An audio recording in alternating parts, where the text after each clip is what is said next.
Sean todos muy bienvenidos a un capítulo más de Cubels Podcast. Hoy grabamos Cubels Podcast 58.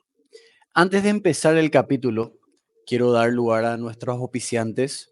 Siempre me gusta recalcar el especial agradecimiento que tengo con ellos porque gracias a ellos puedo seguir generando contenido. El auspiciante número uno es Galiano Bienes Raíces. Si te interesa comprar, vender o alquilar, es muy importante estar asesorado por profesionales en el área. El broker Gary Galiano, con más de 10 años de experiencia en el rubro, está para brindarte la atención personalizada de acuerdo a tus necesidades.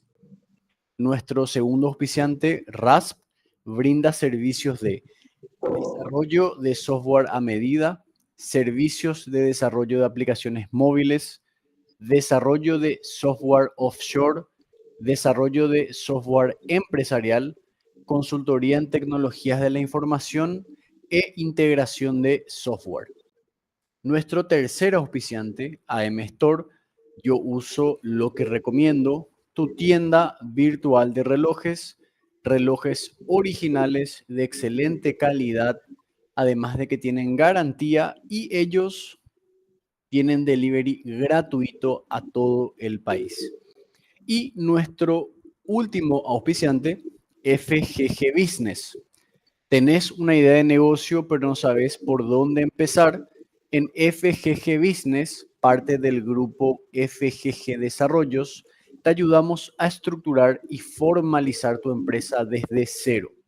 Ofrecemos asesoría personalizada para emprendedores, pymes y empresas que quieran crecer de forma ordenada y profesional.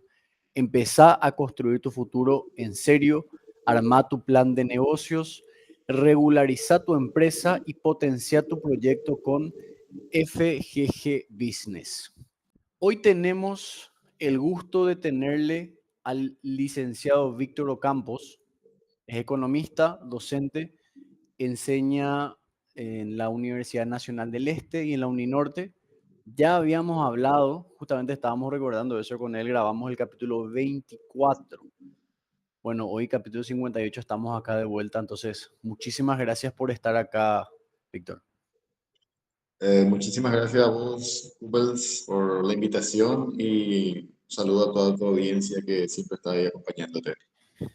Sí, la verdad que sí, están ya hace unos cuantos años, encima que ahora nomás analizo, nunca, siempre digo que nunca me tomé tan en serio, pero ahora ya lo estamos profesionalizando y estamos grabando ya de verdad como un trabajo. Y también te comenté que cuando yo hablé contigo esa primera vez, yo no me consideraba liberal, pero de hecho que porque era muy ignorante nomás todavía al respecto, pero básicamente ideológicamente sí era liberal. No sabía nomás que era liberal. Y yo creo que mucha gente es así. Yo me acuerdo, ¿sabes cuándo empezó lo mío, Víctor? Cuando le conocí a mi señora y ella tenía un libro, Ayn Rand.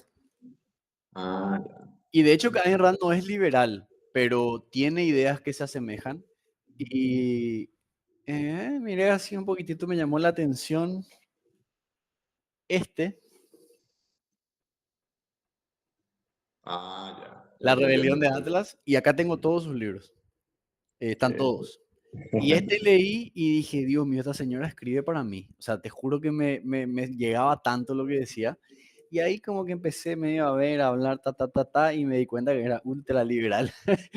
Pero es como que necesitaba todavía un poco más de información como para, Definir. sí, definirme. Pero sabes Eh, que eso es algo muy general en Paraguay. Los paraguayos tienden a tener esas ideas más liberales, pero no saben nomás que eso es liberalismo, ¿verdad? Hay mucha gente claro. dentro del ámbito libertario, incluso se dice que el paraguayo es libertario de facto. Y, Pero cierto, puede ser, no sí. saben. Así Y es. bueno, yo siempre digo que yo soy libertario ideológicamente, Ujú. que me parece inaplicable. Yo creo que también cualquier socialista es comunista ideológicamente, ¿verdad? Creo, no sé. Entonces, lo que nos interesaría hoy que nos cuentes un poco más, Víctor.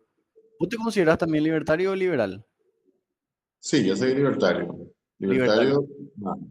Pero así como vos decís, las condiciones actuales, ¿verdad? No permiten la adopción de un planteo como lo hacen los libertarios.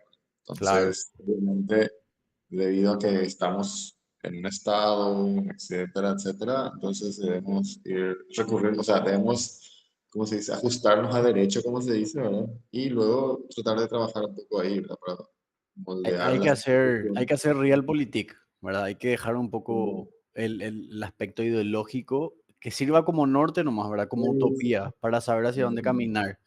Entonces, ahora ya te quiero preguntar otra cosa. Vamos a hablar de economía, pero me gustaría que le expliques a la gente que no sabe, Sí. porque hoy también, hoy, Víctor, por Dios, los colorados dicen que son libertarios, ¿entendés? O sea, es así cualquiera, es cualquiera. Entonces, me gustaría que le explique un poco a la gente, porque como que hay mucha confusión, o si no sale gente y dice que los libertarios son fachos, ¿verdad? Ah, Que no tiene nada, ¿cómo un libertario puede ser fascista? O sea, no tiene ni sentido. Entonces, me gustaría que le expliques a la gente qué significa ser libertario. ya. Yo en mi libro que había publicado en el 2022, que es Apuntes no matemáticos de economía, hice un pequeño cuadro, tipo es una, ¿cómo se dice? ¿Cómo se llama, Víctor? Apuntes no matemáticos. De economía.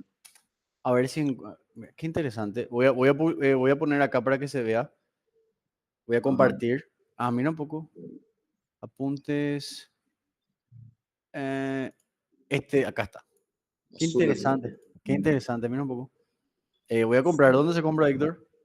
Terminó la edición, ahora estamos viendo si Ah, se vas a va. hacer más. Vas a hacer más. Vamos a ver si se dedica a una segunda edición de eso. Acá está. No te sobra alguno, ahí no queda alguno por tu casa. Ya me diste curiosidad, quiero leer. Ya. Bueno, Acá está. ajá. Vamos a ver si conseguimos. Perfecto. Lo que sí que la idea en sí que expongo en el libro en esa parte, ¿verdad? Porque el libro en realidad abarca mucho, ¿verdad? Pero en una partecita lo que menciona es que la propiedad privada más o menos define el espectro ideológico, digamos. Por un lado, el comunismo que no acepta propiedad privada en absoluto, ese es un extremo, y el anarcocapitalismo, que es la versión más extrema del libertarianismo, ¿verdad? Es ya cuando solo la propiedad privada puede existir, ¿verdad? No puede existir ningún tipo de intervención sobre la propiedad privada. Esos son los extremos, pero obviamente existe, entre los extremos hay ¿cómo se dice? Una franja así de grises distintos, ¿verdad? Matices. Y el liberalismo justamente está del lado, ¿verdad?, de la propiedad privada. Y obviamente dentro del libertarianismo tenés una parte que es el minarquismo, ¿verdad?, que es muy similar al liberalismo, ¿verdad?, ya que considera que el Estado existe o debe existir, pero en su formato mínimo, en el cual se debería reducir sus funciones simplemente a la protección de la propiedad privada justamente y de la defensa externa y suministro de justicia, nada más que eso. Entonces, eso es, por un lado. Ahora, dentro del espectro del libertarianismo o del libertarismo, hay algo que a mucha gente le considera que es el factor más importante del libertarismo, que es ¿cómo se llama esta? El principio de no agresión. Entonces, el principio de no agresión. Entonces, el libertarismo sería más o menos como poner al principio de no agresión en la cúspide de la pirámide de Kelsen. Entonces, a partir de ahí, todas las leyes que se van a generar deben estar respetando ese principio de no agresión. Entonces, eso sería más o menos el libertarismo.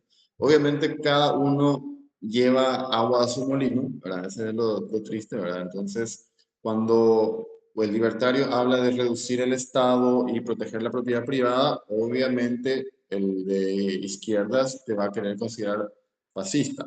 ¿Por qué? Porque justamente dentro del espectro de izquierda en su momento, digamos allá por Alemania en el año 30, estaban los comunistas y estaban los socialistas, ¿verdad? Y ambos eran contra la propiedad privada, pero la que emerge victoriosa, digamos, es el nacionalsocialismo, que dentro de todo suponía o permitió la existencia de la propiedad privada. Pero obviamente dentro de lo que, si es que uno lee ya a Mises, ¿verdad? Mises justamente considera que en realidad lo que existe es socialismo al estilo ruso y socialismo al estilo alemán. Y el fascismo, o el nazismo en este caso, es un socialismo al estilo alemán en el cual de derecho sigue existiendo la propiedad privada, pero de facto es el Estado el que coordina las acciones de esa propiedad privada. Es el Mm, Estado el que dice qué se tiene que hacer con los medios de producción, ¿verdad? Entonces, existe de derecho la propiedad privada de los medios de producción, pero de hecho es el Estado el que dirige o el que da las órdenes a cómo se va a usar o de cómo se va a usar esa propiedad privada. Ahí, Entonces, Víctor, te interrumpo porque esta es una pregunta que demasiado te quiero hacer, porque demasiado se debate. ah, Hay quienes dicen, me gustaría saber tu opinión al respecto, que los nazis y los fascistas son de izquierda, y otros que dicen que los nazis y los fascistas son de derecha. Me gustaría saber cuál es tu visión.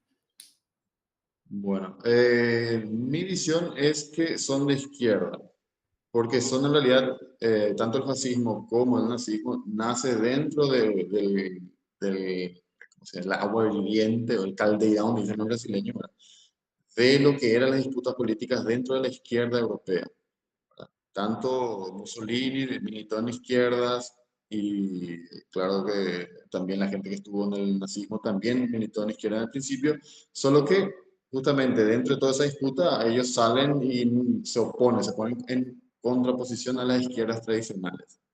Por eso es, para el tipo de derecha, obviamente es fácil decir, no, ellos también eran de izquierda, ¿verdad? Pero si vos sos un tipo de izquierda, vos sabés que el opositor directo más cercano eran ellos, ¿verdad? Por eso es que ellos no aceptan que se les llame al nazismo o al fascismo de izquierda, ¿verdad? Pero eso para mí es simplemente ya mucho de retórica. Ya. Dentro de todo, ellos nacieron en el seno de las disputas políticas de izquierda Mm, dentro de lo que era Europa. Europa, principalmente, si es que leen el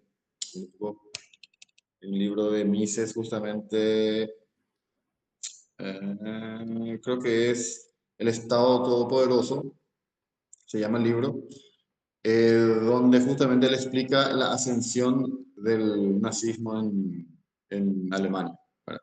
Y ahí mm, él prácticamente todo es una derivación de lo que fue la disputa política de izquierda en Alemania, porque en Alemania desde 1870 y pico aproximadamente la izquierda mandaba, o sea, era socialistas moderados. ¿tá? Solo que después de la Primera Guerra Mundial, estos socialistas moderados ya no daban ninguna respuesta a las necesidades alemanas, pero tampoco la gente creía que el comunismo extremo sería la solución. Entonces ahí había una disputa tremenda y como pasaba el tiempo y no se solucionaban los problemas, entonces alguien surge allí buscando dar una respuesta más sencilla y directa a todos los problemas alemanes, ¿verdad? Y ahí mm. entonces nace el Partido Nacional Socialista Alemán. En el caso italiano sale el fascismo de Mussolini, más o menos con el mismo, también con la misma receta, digamos, buscando dar una solución simple, directa a los problemas que tienen. Entonces es por eso, para mí, ¿verdad? Son de izquierda, como libertarios, para mí son de izquierda estos, ¿verdad? Pero yo entiendo por qué los de izquierda no aceptan o no los aceptan como de izquierdas, porque Aparte fueron los también, antagonistas directos. aparte también ser de izquierda no significa ser marxista. De que Totalmente. los marxistas son anticapitalistas, entonces te dicen, no, pero eran capitalistas. Y sí, pero ser de izquierda no es ser anticapitalista per se, creo yo, ¿verdad? Depende otra vez de dónde te Claro, hay, posiciones. hay números, ¿verdad? Innumerables tipos de socialistas, incluso existen socialistas que no son progresistas, ¿verdad? Porque Claro. es bastante complejo eso, ¿verdad? Y obviamente el marxista es una parte nomás de todo el espectro socialista.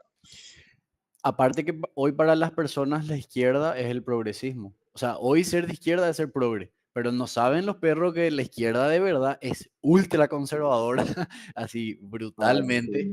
Así Y mismo. ahora Pero yo, esas son ya las, o sea, los socialistas, marxistas principalmente, siempre consideran que el capitalismo tiene muchas, como ellos dicen siempre, contradicciones, ¿verdad?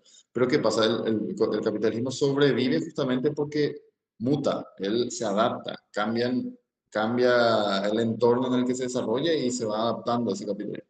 Y quieras o no, la izquierda también tuvo que hacer eso. A mm, medida que hoy día, tanto es hoy día prácticamente la esencia marxista de la izquierda casi ya no existe, ¿verdad? La idea mm, esta de destruir el capitalismo y que tiene que haber el paso al socialismo para llegar al comunismo, toda esa parte prácticamente, que la propiedad privada de los medios de producción se elimine, todo eso prácticamente se abandonó, ¿verdad? Hoy día lo que se busca es otro tipo de discurso y eso es lo que va llevando al progresismo.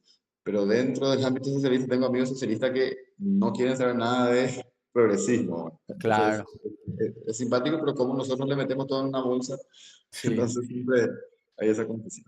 Hoy cualquiera que sea progre, todo es progre, pero no, no es así. Aparte también, yo creo que de repente, justamente porque realmente que los militantes de izquierda, los más ruidosos en redes, son progresistas y ellos son los que le acusan de facho a todo el mundo.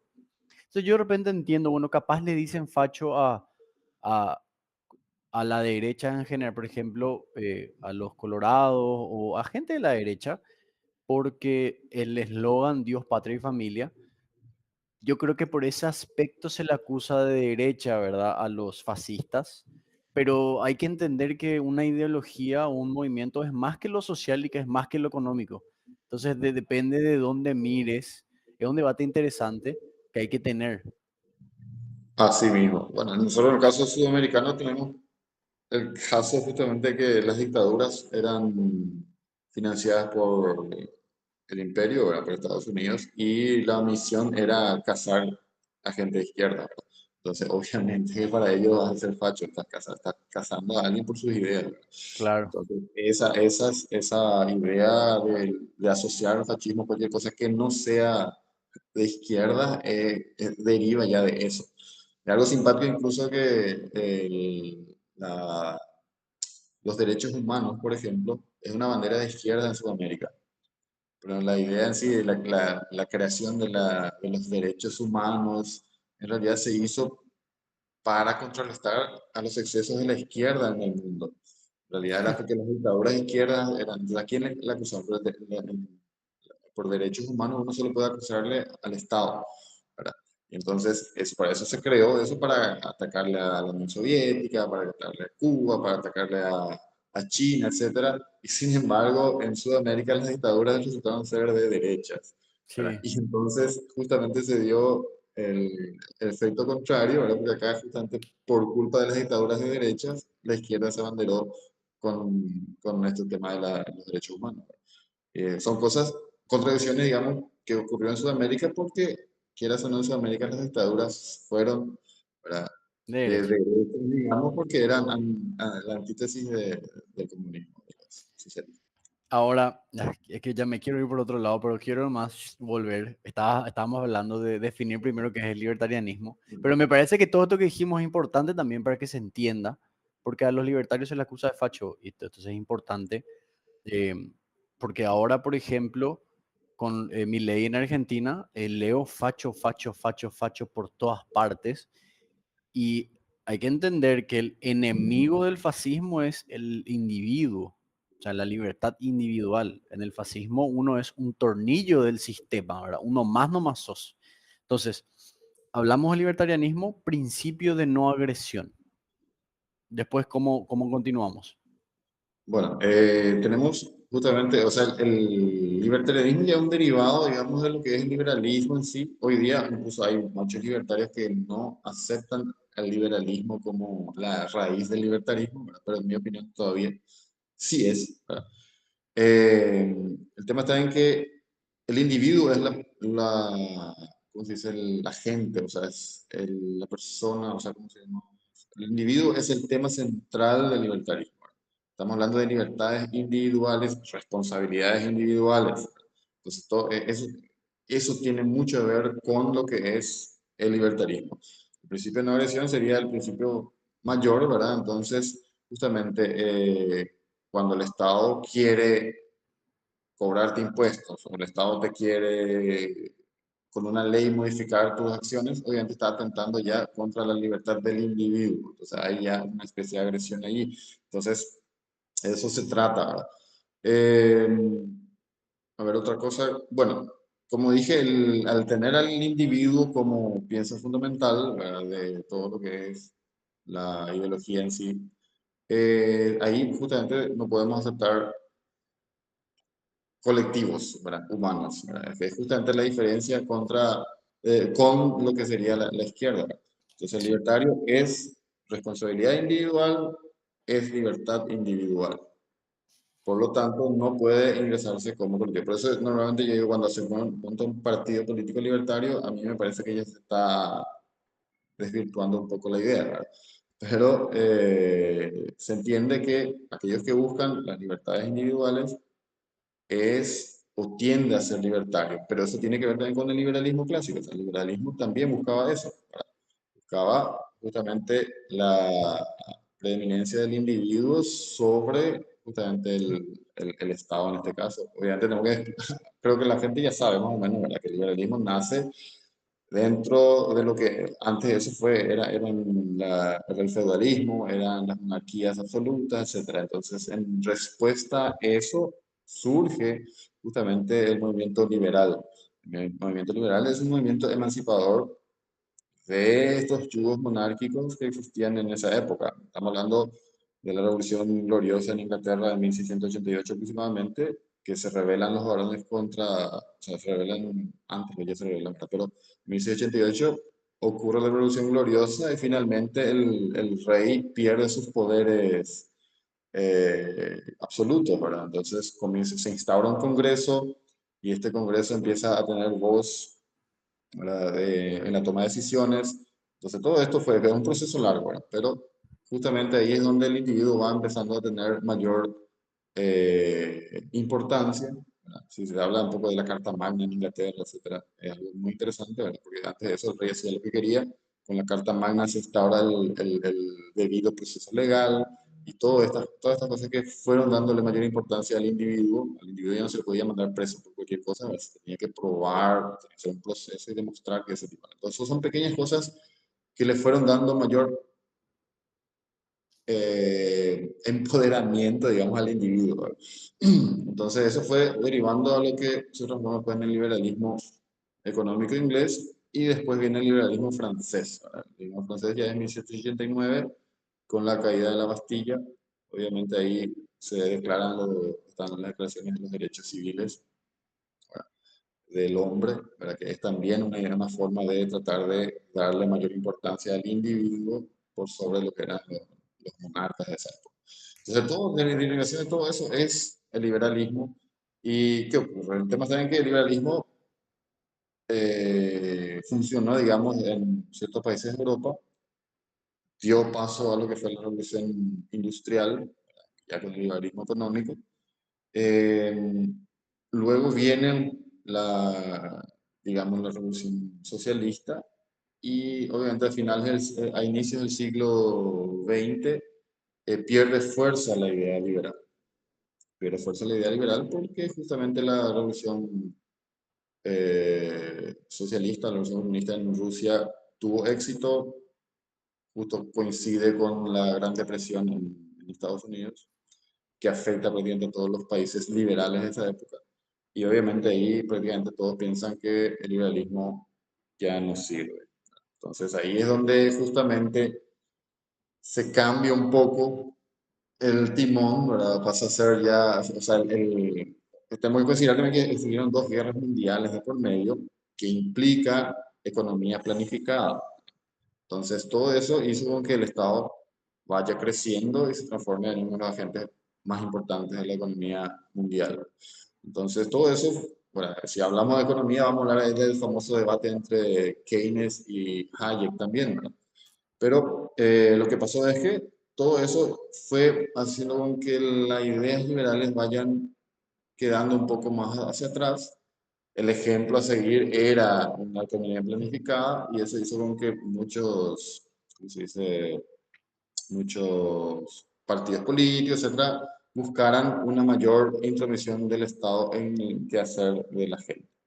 Entonces, ¿y qué pasa? En respuesta a eso, hay una obra, o sea, incluso Hayek menciona ahora que prácticamente todas las libertades en las que gozamos nosotros es gracias al liberalismo. ¿Tá? Entonces, ¿qué pasa? Cuando uno habla sobre el liberalismo es casi como ser un apologista del status quo. Mm, Entonces, ahí estamos hablando cuando Hayek dijo eso, estamos hablando de hace mucho. Entonces, ¿qué pasa? Él decía que se tiene que eh, estirar más la frontera, se tiene que romper esa frontera que se tiene actualmente. Y eso él dijo y quedó así. Y ahí es donde Rothbard, el pensador libertario, Murray Rothbard, viene con la idea justamente del movimiento libertario y justamente extiende, digamos, más al, no es que extiende, sino rompe ciertas limitaciones que te impone el liberalismo. El liberalismo considera que el Estado tiene que estar, el Estado tiene que proteger la propiedad privada, etcétera. Entonces, Rothbard lleva un poco más eso hacia adelante y cree que el Estado ni siquiera debe existir porque el Estado es la representación misma de la violencia contra el individuo. Entonces ahí va toda la idea libertaria, que yo creo que todavía sigue en formación, ¿verdad? Su base filosófica todavía no está bien es muy nuevo. construida, es muy nuevo, entonces todavía tiene mucho por pensarse sobre ello. Pero Tengo, en síntesis, estoy mira, hablando ve, como una respuesta al liberalismo. tengo mil preguntas que hacerte. Primero, cuando hablaste del colectivo, este libro, Himno, ¿leíste de Ayn Rand? Himno. No, ese no. Es cortito, es una de sus primeras novelas y es increíble porque te cuenta una distopía en la que el yo no existe. O sea, las personas no conocen la palabra yo. Todo es así, hablan en plural. Tipo, nosotros, vos no podés tener deseos, sueños. Todo es en pos del colectivo, en pos del grupo. Y el Estado decide qué es lo que vos tenés que hacer. El Estado es el que según tus cualidades que ellos consideran, te dan tu trabajo. Y es muy interesante porque es un personaje, el protagonista, ni siquiera tiene nombres. O sea, el yo es algo que no existe y se llaman por números. Tipo, No. ¿y qué pasa? El protagonista es una persona súper curiosa, que es lo que sería un científico o algo por el estilo, pero el consejo ahí, los líderes, no, atendé, no es, así dice, nuestro nombre es Igualdad 72521.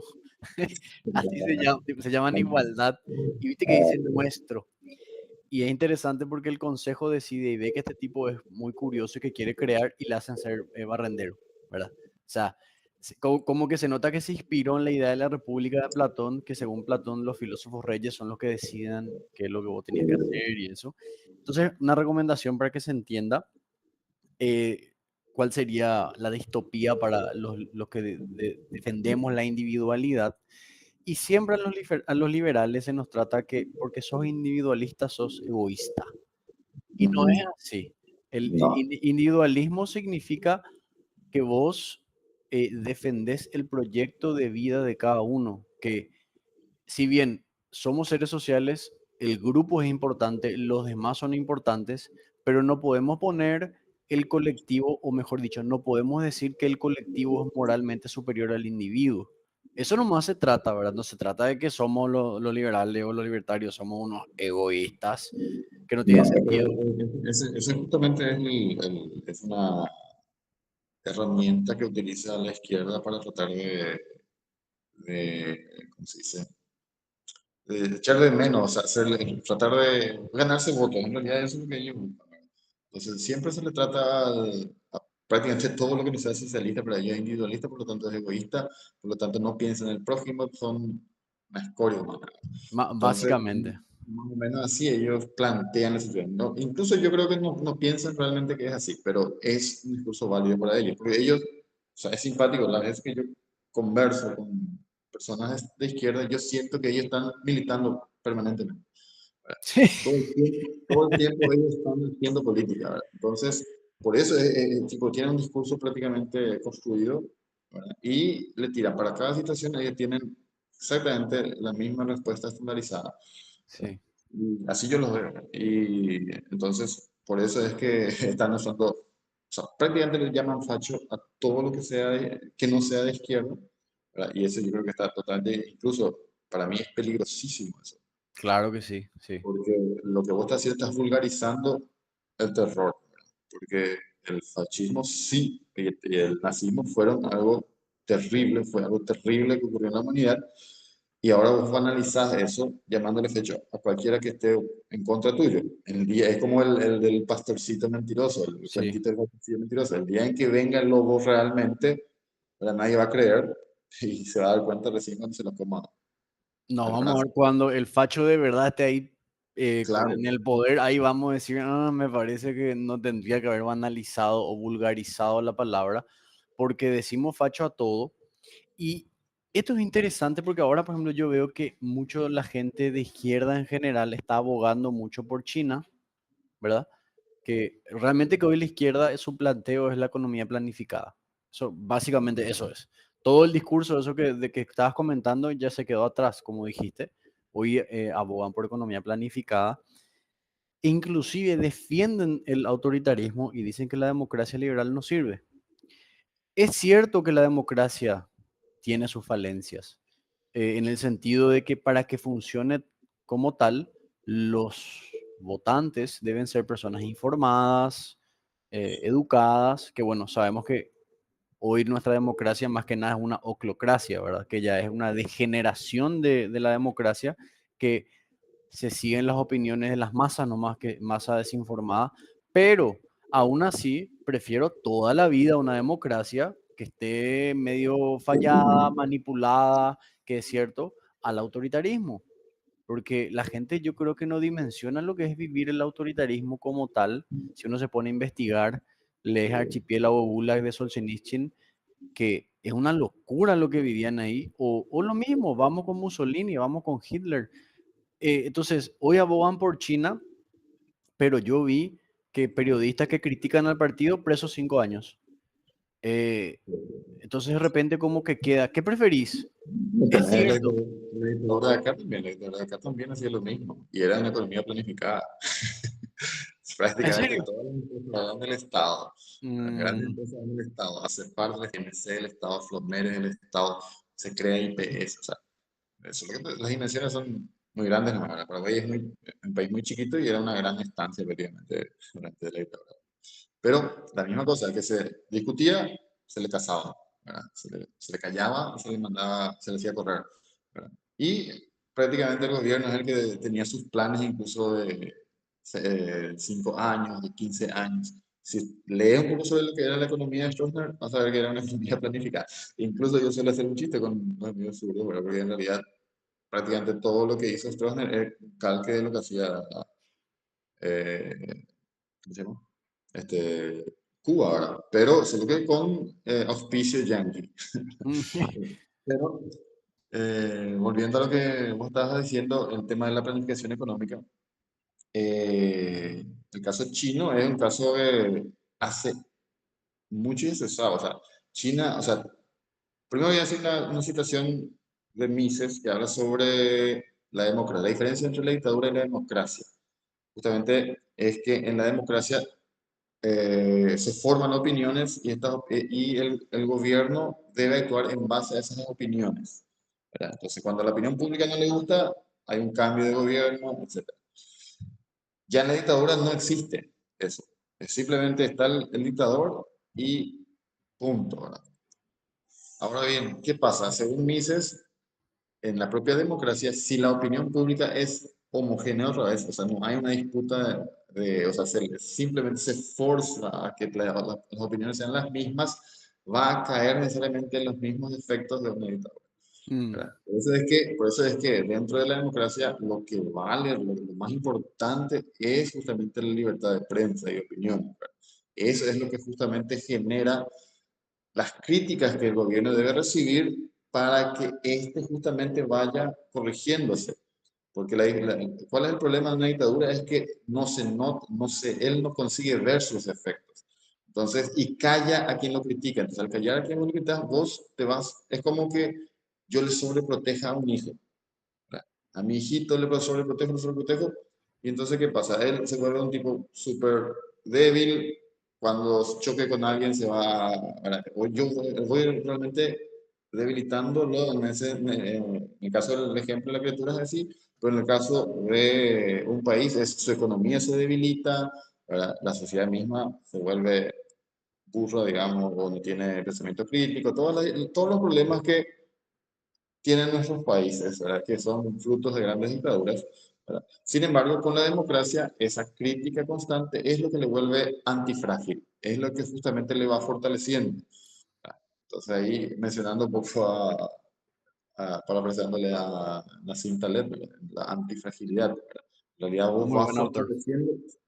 vas fortaleciéndote a medida que, ¿verdad? Pasás por dificultades. Entonces, justamente la democracia permite eso. Obviamente, para eso tiene que haber libertad de prensa, tiene que haber libertad de opinión.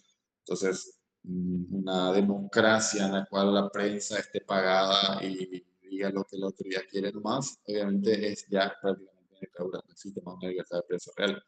Entonces, eso es.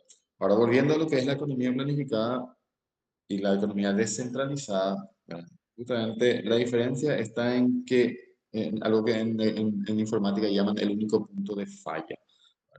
¿Qué es el único punto de falla? Pues todo tu sistema súper ordenado, con un solo punto de falla, digamos, puede funcionar bien, pero cuando haya un error, ese error destruye todo tu sistema por un solo, porque tiene un único punto de falla. ¿Verdad? Justamente, si el gobierno de turno hace su planificación y lo hace mal, puede afectar toda la estructura económica de ese país, que fue lo que ocurrió con la Unión Soviética, que es lo que ocurrió con Cuba y otros países.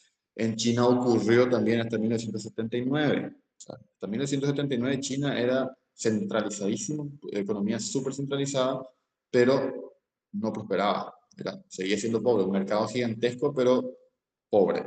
Entonces, justamente ahí creo que es Zedong, no, no me acuerdo el nombre del dictador de esa época, estamos hablando de 1979 aproximadamente, cuando justamente dicen no importa que el gato sea rojo o azul con tal de que case ratones, dice una frase famosa, donde justamente libera al mercado chino, abre las puertas al mercado y justamente que empieza el proceso de descentralización de la economía china. De la economía china. El partido político sigue siendo uno, hay una planificación central a largo plazo, digamos, pero justamente ese proceso de descentralización, el permitirle a cada uno de los sujetos, los agentes que operan en la economía, hagan justamente o tomen decisiones en base a la información que poseen ellos y no desde allá arriba, es lo que justamente permitió que se vayan desarrollando todas estas empresas y todo lo que fue China hasta, digamos, hasta hace 5 años atrás. ¿Verdad? Entonces, dentro de todo lo que es la economía, pues hablamos de la planificación centralizada y y la economía descentralizada. Esa es justamente la diferencia entre ellos, está en que en una planificación centralizada lo que hay es un flujo de información único, ¿verdad? Entonces todas las decisiones se toman arriba, lejos de la realidad, y por eso es que normalmente hay problemas. Ya en una economía de mercado, justamente cada empresario o cada agente toma las decisiones sobre qué hacer con los medios de producción o con la información que tiene a su disposición, ¿verdad? Entonces justamente estamos hablando ahí de Hayek, que habla del uso de la información en la sociedad, la información dispersa en la sociedad, ¿verdad? Y estaríamos hablando también de Mises con la imposibilidad del cálculo económico en el socialismo, ¿verdad? Que justamente los dos lo que van diciendo es que el cálculo económico es imposible en una economía totalmente centralizada si es que no existe la propiedad privada. ¿Por qué? Porque sin propiedad privada no se pueden formar precios. Y sin formación de precios no existen cómo orientarse para el uso eficiente de los recursos escasos que existen, ¿verdad? Y luego eso profundiza más Hayek hablando ya de información dispersa. Entonces, hay un flujo de información permanente en la sociedad y para hacer uso eficiente de esa información, cada gente debe tratar de justamente usar esa información dispersa de la manera más eficiente posible, cada uno buscando su beneficio en este caso. Entonces China lo que hace es justamente le da a la mayoría, cede el control de muchas cosas, accede, o sea, hoy día solo la propiedad de la tierra sigue siendo del Estado en China y vos podés tener tu empresa, tener los medios de producción, puedes tener capital, a contratar personal, etcétera. Entonces, es una economía capitalista, de facto, China. Planificación hacen a largo plazo, pero eso hacen acá. Paraguay tiene su plan 2030, ¿verdad? Estados Unidos también tiene su plan 2030. O sea, no existe ningún capitalismo sin Estado hasta ahora, ¿verdad? En el caso chino, la única diferencia prácticamente entre las democracias occidentales y el caso chino es que su gobierno es un partido único, ¿verdad? Y nosotros entendemos que ellos no tienen una democracia debido a que su democracia no es igual a la democracia. O sea, lo que nosotros consideramos democracia es una cosa, ellos consideran otra cosa democracia, y la población del Oriente, principalmente los orientales en general, japoneses, etcétera, ellos dan mucho más valor a la seguridad que a la libertad. Mm, Eso es algo que debemos saber. Culturalmente hay una diferencia y que es lo que les permite a ellos tener un régimen autoritario y de tan longevo como tienen. Lo que pasa es que ellos tuvieron la suerte que desde que este señor en el 79 decidió liberar la economía china, entonces a partir de ahí están teniendo una buena economía. Pero en el momento en que justamente tengan un dictador o asuma a alguien en China, que muchos creen que este Xi Jinping, el tercer gobierno, él ya no está siendo tan bueno como los anteriores, porque justamente empezó, porque él cree ya que el capitalismo chino ya hizo su parte y ahora hay que empezar otra vez a distribuir y tiene que ser otra vez el socialismo tradicional. Entonces, hay una suerte de persecución a empresarios, hay un montón de cosas ahí que están complicándose ahora en China, ¿verdad? Obviamente sigue creciendo China porque es una economía muy grande, un país demasiado grande, entonces tiene mucho por crecer luego todavía, ¿verdad? Pero, entonces es así. ¿Es una economía centralizada? No, ¿verdad? Hace mucho que está distribuida, desde el 79 empezó el proceso, ¿verdad? Vos tenés un montón de empresarios chinos, ¿verdad? Multimillonarios chinos, ¿verdad?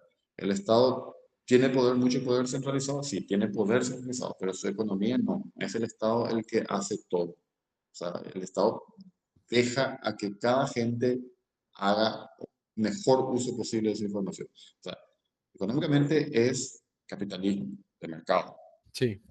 El Estado justamente como tiene poder todavía político, entonces él está ahí y o sea, va permitiendo que eso ocurra y hoy día van apretándole más a los empresarios. Pero eso Mm. para mí un error, ¿verdad? Pero Me hace son cosas acordar, me hace acordar a, no sé si leíste Un Mundo Feliz de Huxley, famoso libro. Y que, ahí entra el debate, seguridad o libertad. Y yo como liberal, yo creo, considero que la libertad es un principio ontológico, o sea, que está, todo ser humano yo creo que naturalmente quiere ser libre. Y eso te plantea ese mundo feliz de Huxley donde a cambio de estar bajo una tiranía y un autoritarismo, tienen todo servido, todo es perfecto. Pero se da la paradoja de que son infelices.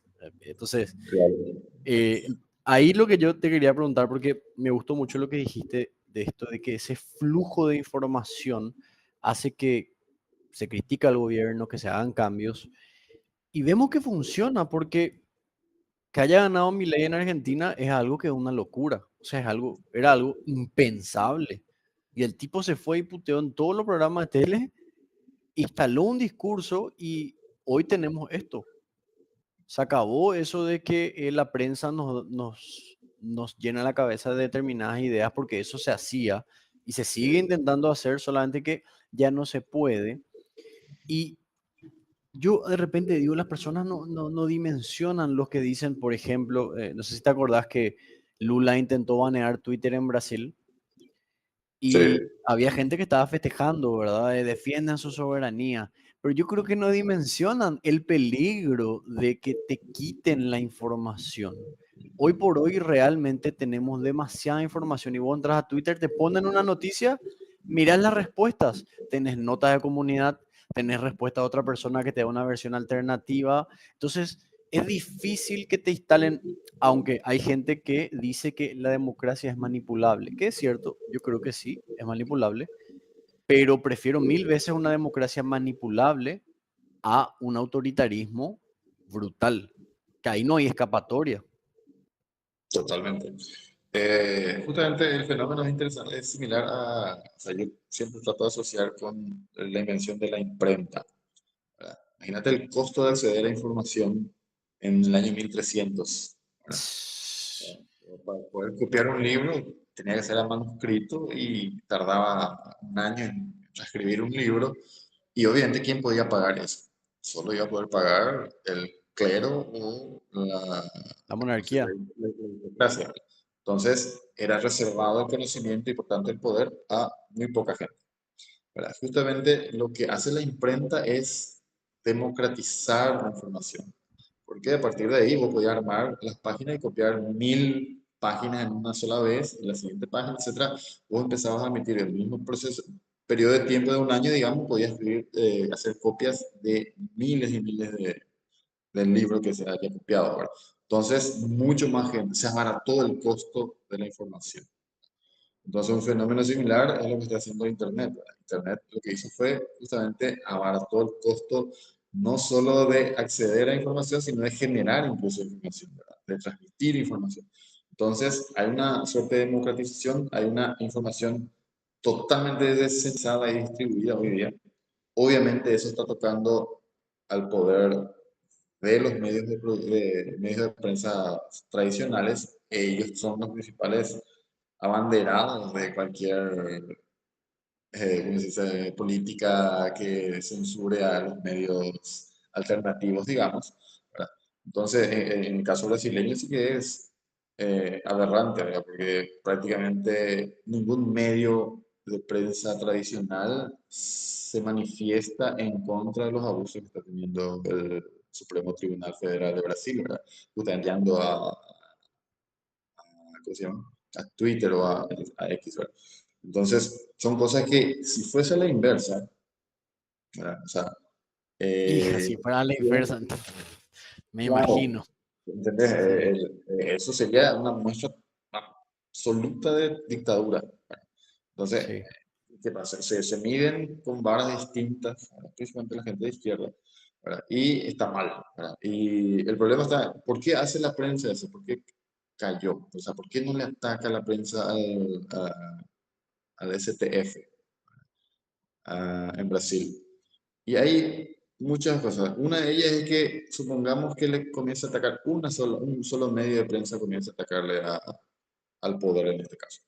Y entonces el poder lo que va a hacer para que no se considere una persecución política, él agarra y dice, bueno, a partir de ahora todos los medios deben cerrarse. Y Entonces, son capaces.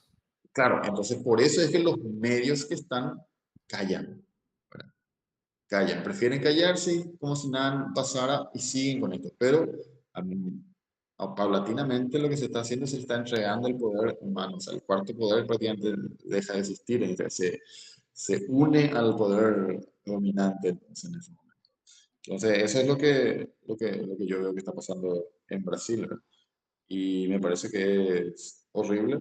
Justamente estos días estuve en el Fórum de la Libertad Porto Alegre esta semana. Y ahí justamente se estaba hablando bastante, estaban dos diputados incluso que están siendo perseguidos por el STF simplemente por decir que el STF actúa como una mafia. Mm. Es que es Entonces, complicado.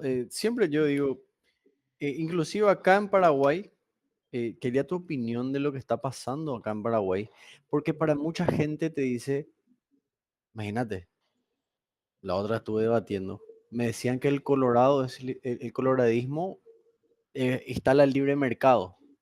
Mamita querida, ¿verdad? O sea, ese es el nivel de, de locura que tenemos.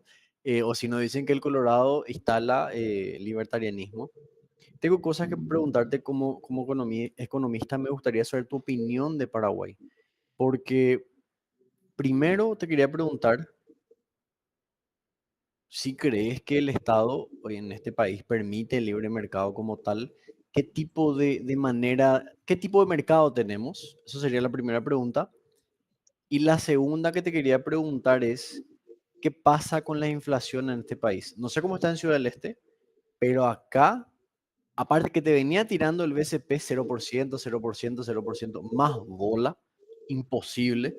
Entonces, y está disparado los precios. Entonces me gustaría saber tu opinión sobre esos dos ejes que hoy, yo te digo, yo sé encima muy bien, Víctor, porque yo salía, yo a los 27 años me independicé, ¿verdad? Y yo soy un tipo súper estricto, súper disciplinado, siempre anoté todo, yo tengo mis cuentas desde hace 3 4 años por ahí, y siempre como lo mismo. Alguna que otra varía, hacía alguna que otra cosita varía, pero yo antes me iba y con 330.000 compraba muchas cosas, y si gastaba 400 porque ya me pasaba, ¿verdad? Hace 2 años, y hoy no baja de 500, 450, encima me voy acá en Asunción está Garibaldi, donde es más barato, y aún así está todo carísimo. Entonces, bueno, para que se entienda por qué le pregunto, no sé nomás cómo está en Ciudad del Este, pero acá está descontrolado. Entonces, primero, ¿qué le dirías a la gente que dice que Paraguay, imagínate, estaban diciendo que se parece al gobierno de Milei? No. Obviamente ahí vamos a tener que entrar en muchos detalles. Primero tenemos que diferenciar los dos países. Argentina es o era una gran mansión, era una mansión, casi un palacio, que estaba abandonado. Estaba justamente deteriorándose sus paredes, pero siempre fue una mansión grande. O sea, estamos hablando de una economía grande, es un país rico que estaba mal cuidado. Esa es Argentina. Paraguay siempre fue una chocita. Mal Es cuidado una otra chocita muy cuidada. A lo sumo, porque ahí justamente al institucionalizarse el BCP y el Ministerio de Hacienda ya por el 2002 a 2004 aproximadamente, se comenzó a pintar por lo menos una parte de la casa. ¿Verdad? Pero somos un país pobre, ¿verdad? Que tiene mucho por crecer, pero ¿por qué no crecemos? Y ahí justamente vamos a empezar a tener que entrar en a explicar qué le pasa a la economía paraguaya, cuál es su problema. ¿Verdad?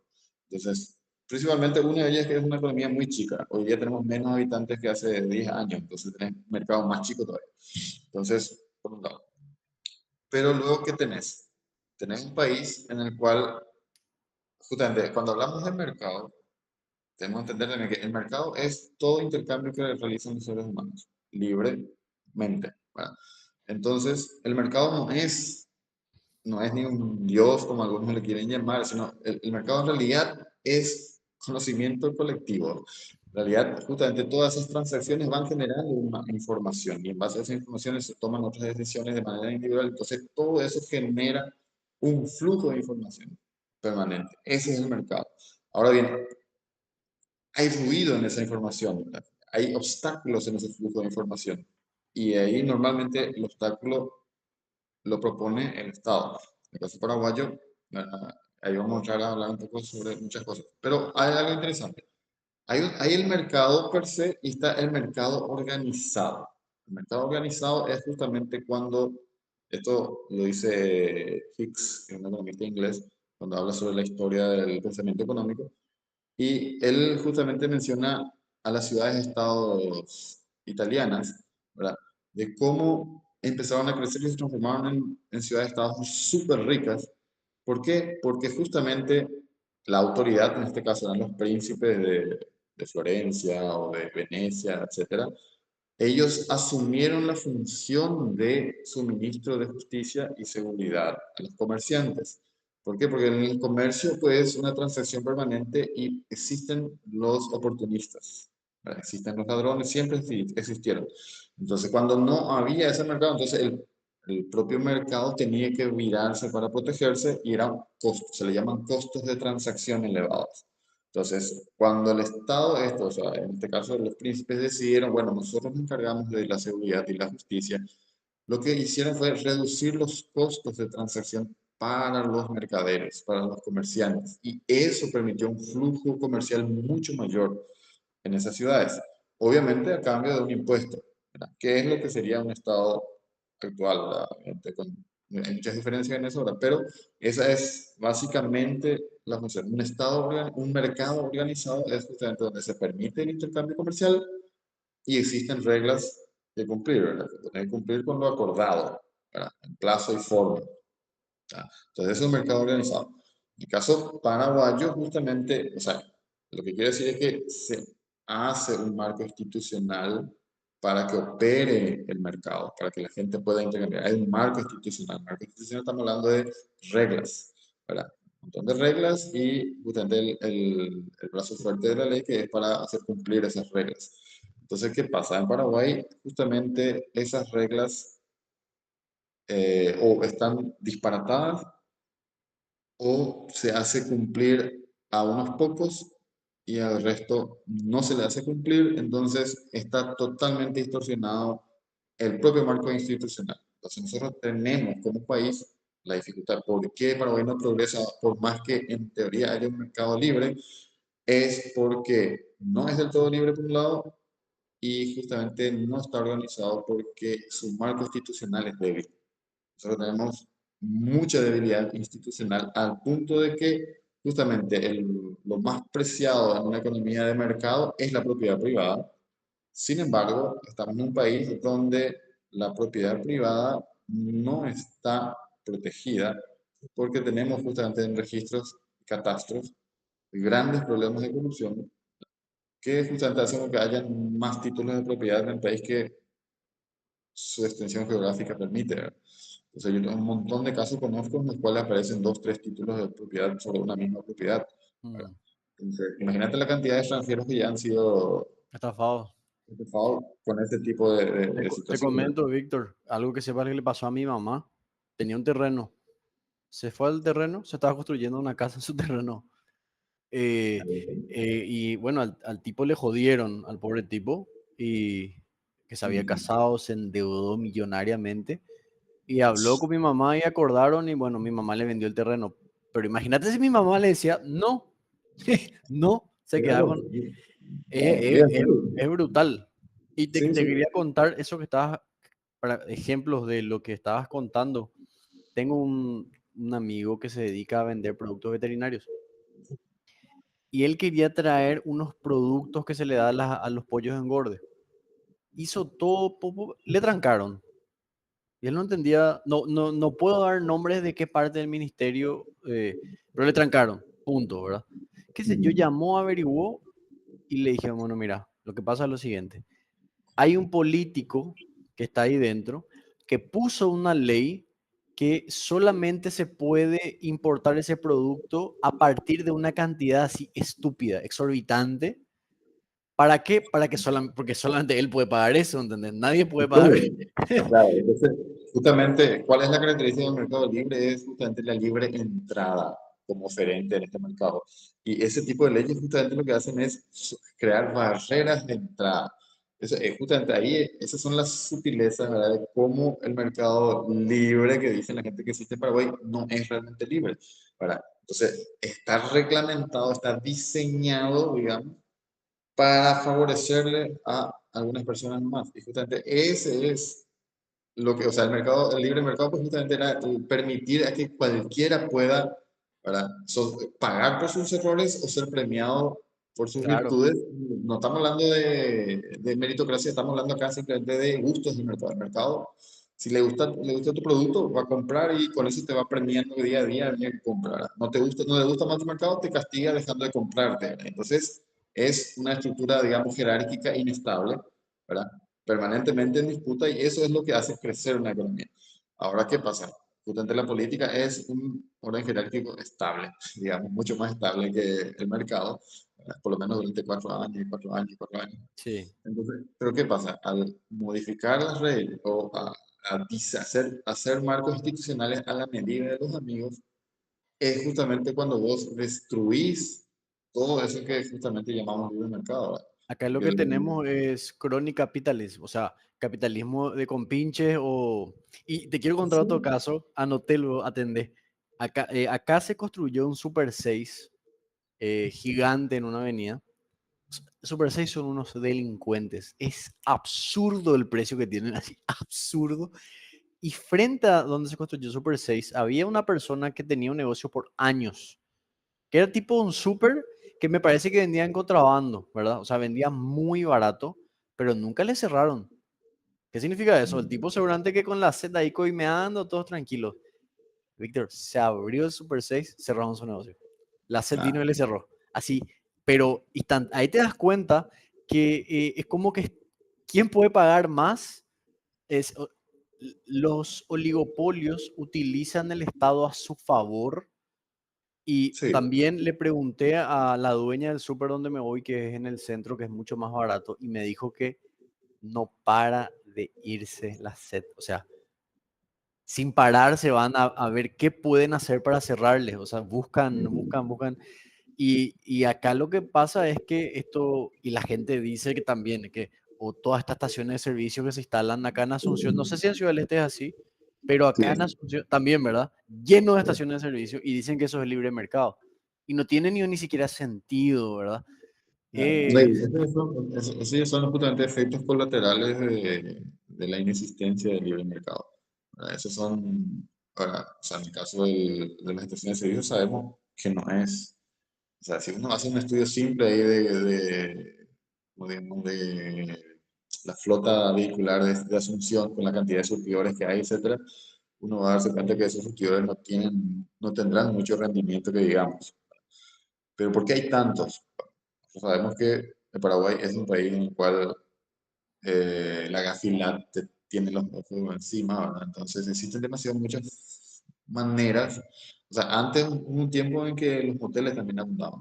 mm, Entonces, o sea, lo que se busca es encontrar algún mecanismo para introducir dinero de origen espurio a, al sistema financiero lavar público. dinero, así nomás. Exactamente. Entonces, eso es normalmente, o sea, por eso es que vemos brotar un montón de construcciones sin sentido, ¿verdad? Departamentos Sí, impagable. impagables, ¿verdad? Sí, Todo eso son parte de eso.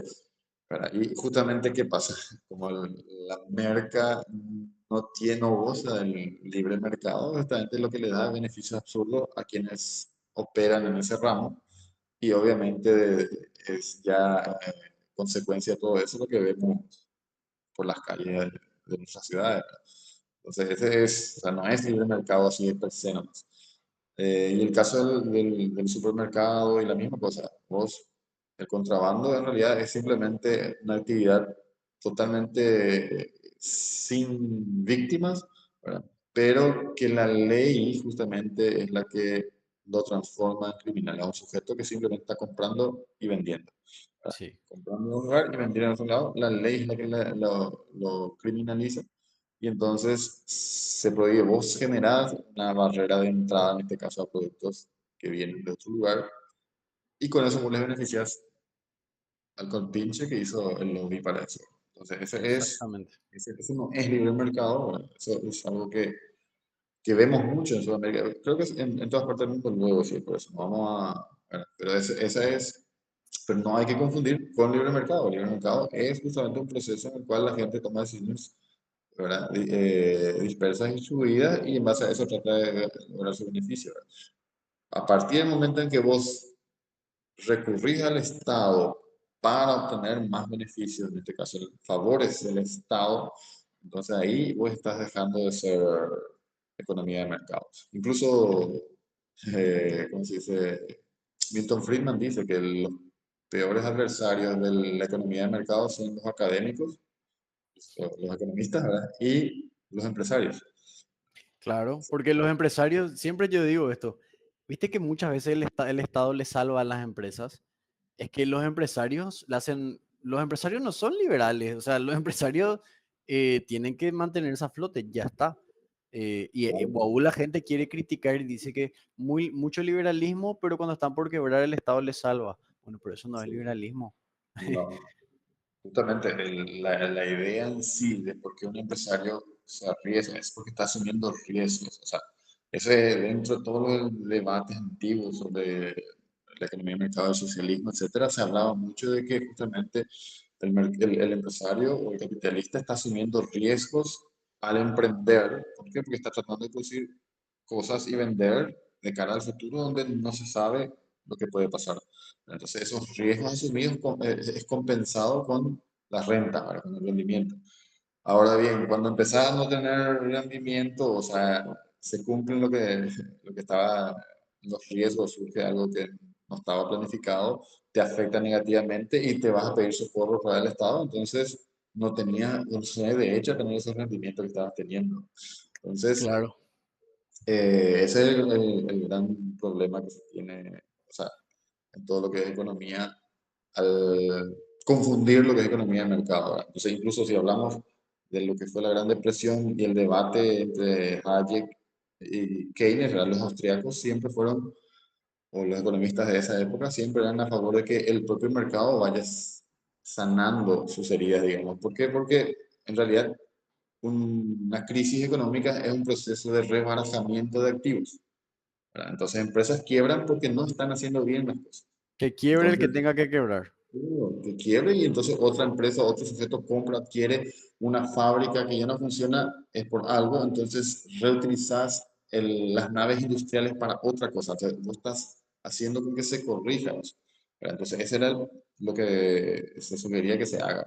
Solo que eso lleva un tiempo, ¿verdad? Un tiempo y los gobiernos, en este caso, no estaban dispuestos a asumir ese Mm, costo social. Entonces, por eso es que agarran y rescataban y hasta ahora, en 2008, se hizo lo mismo, ¿verdad? Y la bola de nieve sigue creciendo, ¿verdad? Y obviamente en ese caso yo le doy razón a los socialistas cuando te dicen eso, ¿verdad? Cuando te dicen que, ¿cómo se dice? Se socializan las pérdidas, ¿verdad? y es cierto, Sí, ¿verdad? Pero eso es por este modelo que se tiene ahora, que no claro. es de libre mercado, estamos hablando de, como le llaman, tercera vía, ¿verdad? Estamos hablando de una economía mixta donde el Estado está ahí y obviamente es lo que más criticamos los libertarios, ¿no? Es que justamente ese jugador, que es el Estado, es un jugador dentro del mercado demasiado grande. Y entonces cualquier acción que él tome hace con que la balanza vaya hacia un lado. Entonces, cuando el gobierno emite deuda, o sea, se emite deuda para una obra pública, que va a ser monstruosa siempre. Si comparás con el sector privado, cualquier cosa que el Estado construye es muy grande y muy Sí. costoso, obviamente, porque no tienen el cálculo económico, como dice Mises. ¿Verdad? Entonces, ¿qué pasa? ¿Quién va a proveerle al Estado? Va a ser una empresa amiga. Entonces, vos a partir de ahí ya vas distorsionando todo el mercado. Vos tenés un grupo de beneficiarios. Por eso dice, me voy a acordar el nombre del señor, pero era un político sudamericano que decía que en Sudamérica nunca hubo el capitalismo de mercado, Claro. sino que aquel capitalismo en el cual el que se beneficia sus beneficios se miden de acuerdo a la cercanía con el poder político. Entonces, Acá los millonarios, Víctor, son todos los que hacen compiten por las licitaciones, pero nada que ver. claro, como diría Mario Centurión, un gran libertario, él decía, dime dame el nombre de un millonario paraguayo y te cuento dónde está enchufado el Estado. Total, es que totalmente, cierto. Acá, yo creo que acá los grandes millonarios, o también son, capaz hoy no están, pero fueron herederos de la dictadura. ¿Quién no Sí, va a ser millonario si heredó 700.000 hectáreas? O sea, vamos a. claro, Ahora, claro. hablando de eso de que el Estado se mete y que genera deuda, que es lo que yo creo que está pasando acá, pero no quiero opinar porque no soy economista y no manejo detalle. ¿Qué pasa con Paraguay? ¿Por qué ahora BCP marcó en un mes 1,2%? Y eso es así histórico, es muchísimo. ¿Qué está pasando? Cada vez ser más seguro, estoy sin no dudo que sea más. Perdón, sobre la inflación teníamos que hablar, no sé si Sí, sobre eso es lo que me está sí, diciendo. sí, Bueno, entonces, ahí yo yo todavía creo en la institucionalidad tanto de Hacienda como de BCP. Yo creo que son las instituciones más serias que Paraguay tiene, ¿verdad? Pero eso no significa que estén libres de ser manipulados. Pero lo que es inflación, lo que tenemos que entender es que la inflación es un interés compuesto. ¿Qué significa eso? Que si tenés una inflación de aproximadamente 5%, en el caso de Paraguay, tus precios se duplicarán en aproximadamente 15 años. 13, 13 a 15 años. Se duplican. Cada 13 a 14 años se duplican los precios. Cuando tenés 4% de 4 a 5% de inflación durante Anual, pero anual. anual. Anual. Bueno, Sí. fíjate, si tenés 6%, las duplicaciones llegan ya en 10 años. Si tenés Mm, 8% de inflación permanentemente, o sea, constante, tu duplicación de precios ocurre en en 6 años. mm, Duplican los precios. Duplican los precios. Entonces, eso es lo que tenemos. O sea, los precios nunca volverán a a lo bajar. que fueron, a Ah, bajar. Estamos hablando de nivel de precios. Vamos a ver que el tomate a veces llega a 12.000, después baja a 6.000. Entonces, eso es mercado. Esa es oferta-demanda. Hay mucha producción, baja a 6.000. Hay poca producción, sube a 12.000. La carne también padece lo mismo. El huevo, en este caso, todo el quilombo que pasó en Estados Unidos con la fiebre aviar, etcétera, hay una demanda mundial por huevos altísima que hace que los precios vayan subiendo, ¿verdad? Entonces, pero ¿qué pasa? Justamente alimentos, que ahí es donde afecta porque es lo que normalmente hacemos. Pero cuando vos hablas de inflación, en esa misma canasta, que son 235 productos por y servicios aproximadamente, entonces vos tenés una suba de carne, tenés una suba de huevos, pero por decir, alquiler no sube, por decir, mm, alquiler no sube. Entonces, ¿qué pasa? El alquiler es justamente, digamos, el 50% de tus gastos. Por lo tanto, el peso del alquiler es muy alto. Claro, el Entonces, promedio queda bajo de inflación.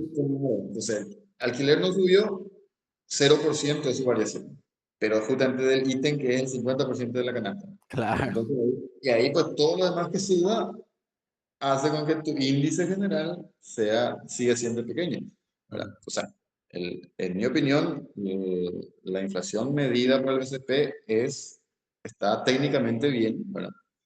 Pero obviamente nosotros que consumimos diariamente alimentos estamos viendo que está encareciéndose, ¿verdad? Y por eso nos parece que es una mentira lo que están mostrándonos, ¿verdad?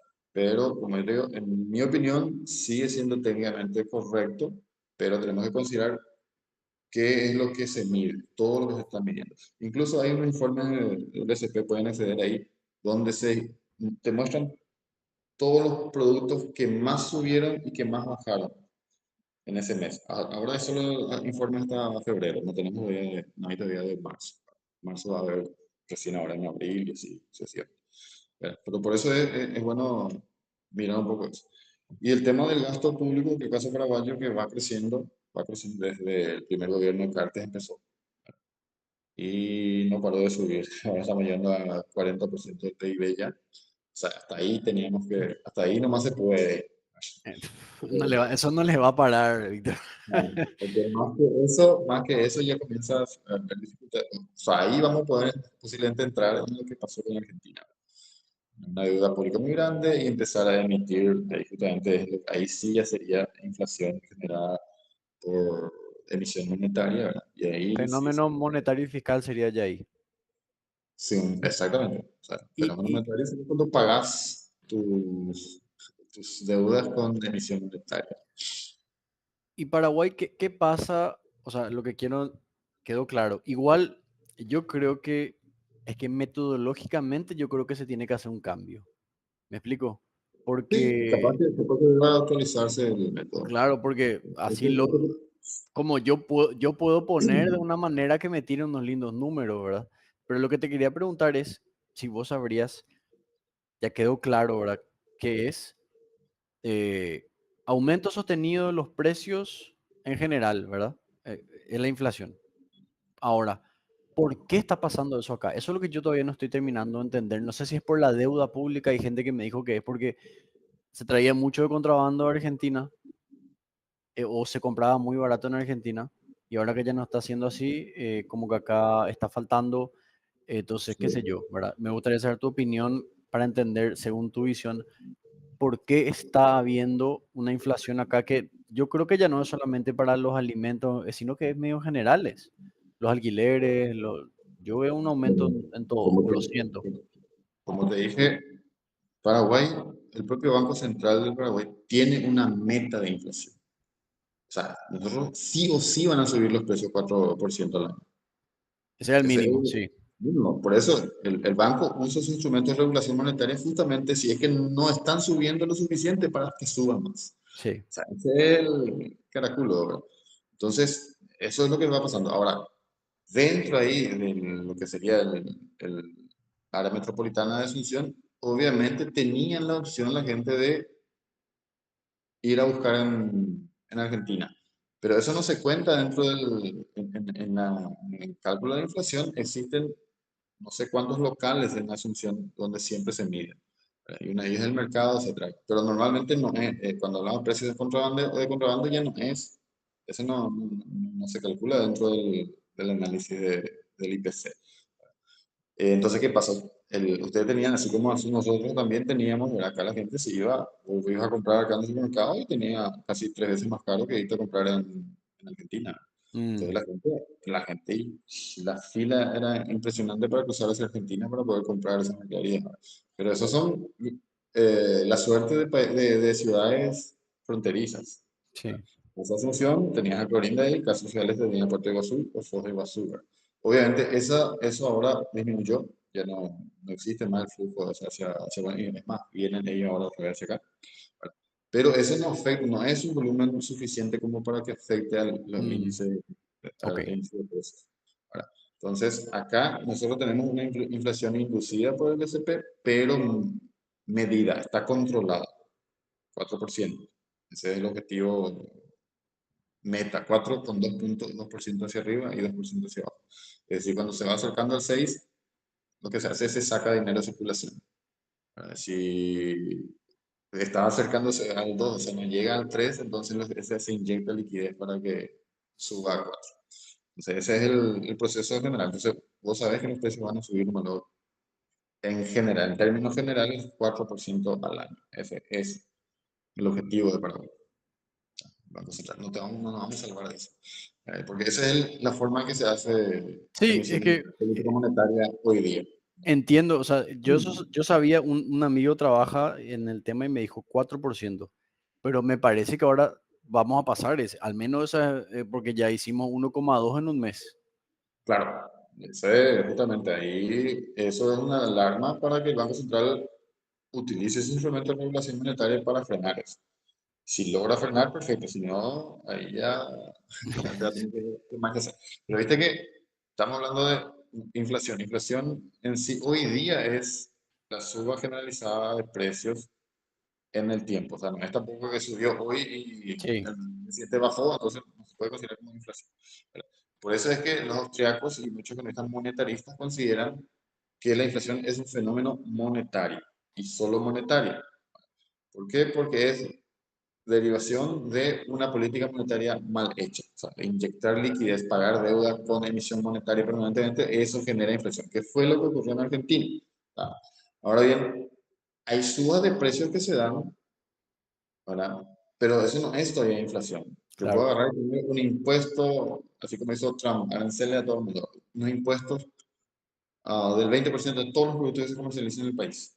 Automáticamente va a transformarse en gran medida en un aumento de precios no sé si el 20, pero va a haber un aumento de precios. Y en este caso no es por una emisión monetaria, sino que es un aumento de precios por una política fiscal aplicada. Pero eso va a pasar una vez. ¿Verdad? No es que yo voy a estar aumentando mi impuesto cada mes. Entonces Claro. no es inflación, fue una suba de precios por culpa de impuestos. Pero no se le Ujú. puede llamar inflación. ¿Verdad? Ahora, hay qué sé yo, se refuerzan ahora los, a ver, ¿qué puede ser? O sea, hay una guerra comercial donde se ponen Argentina ahora va a vender más hacia, qué sé yo, otro país y no va a venderle más a Paraguay ciertos productos. Va a haber una escasez de productos en Paraguay, va a subir los precios de esos productos. ¿Va a afectar al IPC? Sí, pero es un efecto que ocurre por un efecto en la oferta, en el lado de la oferta, o sea, Claro. ocurre en el lado de la oferta, pero no es, en este caso, de origen monetario. Por eso es que los economistas más modernos dicen que la inflación es multicausal. Ya los reales monetaristas consideran que eso es una suba de precios nada más, ¿verdad? Entonces, Mm, rápidamente el mercado va a buscar otro mercado donde proveerse esa mercancía y los precios tenderán a estabilizarse, ¿verdad?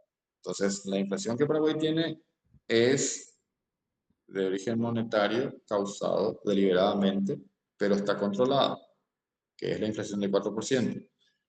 Como dijiste vos, ahora tenemos una inflación de 1, o sea, estamos ya a un tercio de la inflación y recién Estamos empezando el año.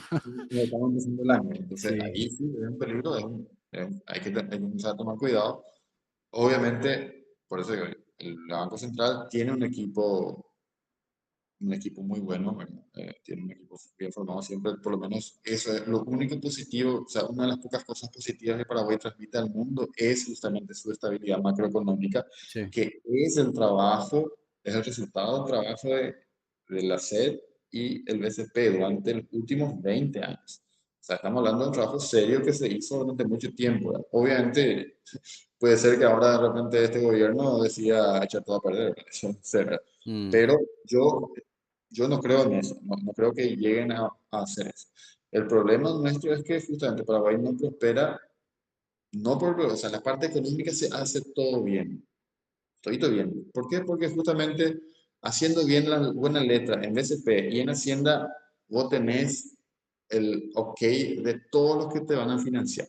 claro, El BID, el Banco Mundial, el Fondo Monetario Internacional, todo el mundo te quiere, ¿verdad? ¿Por qué? Porque ahora vos recaudas más y porque tenés tu inflación controlada, etcétera. Entonces, Paraguay hizo bien esa parte, pero solo para poder tener plata, ganar, claro. para que los políticos consigan acceder a mucha financiación. Pero ¿qué pasa? ¿Por qué seguimos sin atraer inversiones? ¿Por qué Paraguay sigue sin ser atractivo para los demás? Y ahí entramos justamente en la parte institucional, donde tenemos las reglas claras. Vos tenés, o sea, incluso por más que en Paraguay vos tengas reglas hechas en papel, la realidad, la real política Sí, interna paraguaya es un infierno, es un laberinto burocrático y de coimas y de todo lo demás. Entonces, eso hace con que muy pocas personas quieran asumir el riesgo de venir acá.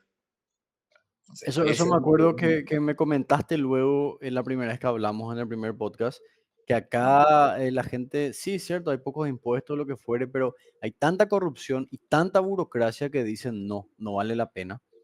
Entonces, Sí. como para cerrar lo de inflación, te quería preguntar, entonces vos no podrías decir, o sea, ¿cuál sería la causa o estamos todavía controlados?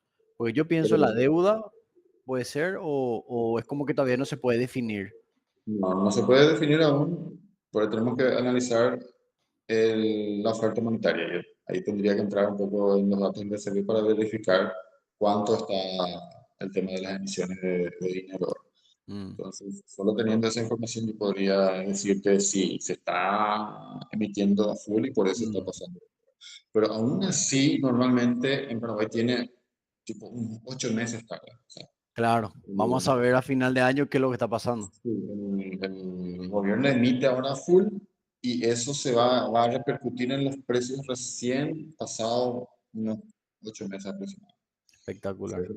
O sea, no espectacular, sino bueno, al menos ya sé lo que va a pasar, pero es Lo que lamentable lo que...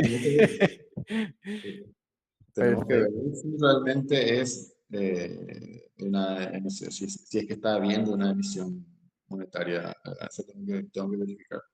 Tratar perfecto. de- Y Víctor, como para ir cerrando, me gustaría que le recomiendes a la gente que está escuchando, y a mí también, porque voy a leer, literatura liberal barra libertaria a alguien que quiere empezar en el tema o inclusive a los que ya están. ¿Qué les recomendás leer? Bueno, Si es para economía, siempre recomiendo a Thomas Sowell, Economía Básica, que es un libro con un lenguaje súper accesible y habla de los grandes temas económicos de una manera bien clara, precisa y da gusto leer. Y es liberal. Luego tenemos un poco sobre el liberalismo, sí. Estoy leyendo yo ahora Socialismo, que es Importante. Socialismo se llama lo que es de Mises. Sí, conozco ese. Y si lees ese, vas a aprender muchísimo de liberalismo, Y porque él claro, va explicando cómo es en el liberalismo y cómo es en el socialismo. Entonces, ese libro es bastante interesante para leerlo. Por ahí. Yo realmente leo más libros académicos de economía. Entonces, mm. por eso siempre voy a estar Y, sugiriendo ese y, tipo y de... de, y de pensamientos de libertarianismo, por ejemplo, algún autor. No, a mí me gustó mucho el libro este de Hoppe, La democracia, el Dios que falló, Ok. que es muy interesante su forma de interpretar la democracia. Si bien es muy crítico a la democracia, él favorece de cierto modo ahí a la monarquía, pero desde el punto de vista analítico sí es muy, muy bueno.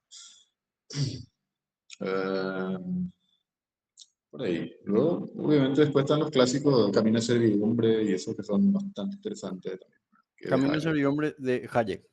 Hayek, sí. Perfecto. Bueno, Víctor, te agradezco muchísimo. Creo que hablamos casi 2 horas por ahí. Es más, ahora tengo que enseñar, por eso nomás estoy, pero si no, íbamos a seguirnos 3 horas por ahí. Entonces, te agradezco muchísimo por tu tiempo y a los que están escuchando, estamos hablando con Víctor para que se vaya a darnos una clase, él es de Ciudad del Este, ojalá pueda venir a Asunción para darnos una clase de economía liberal. Ya tiro un adelanto, vamos a ir cerrando eso. Al menos ella me dijo que quiere hacer, entonces es cuestión de organizarnos nomás. Voy yo a avisarles en mis redes. Una vez Ujú. más, muchísimas gracias, Víctor, por tu tiempo, por tu conocimiento, por arrojar un poco de luz sobre estos temas que creo que hablamos muchas cosas muy importantes. Agradecido también con los oyentes que nos acompañan hasta el final del capítulo. Y antes de cerrar, Víctor, me gusta pedirle unas palabras al invitado. ¿Algo que le quieras decir a la gente?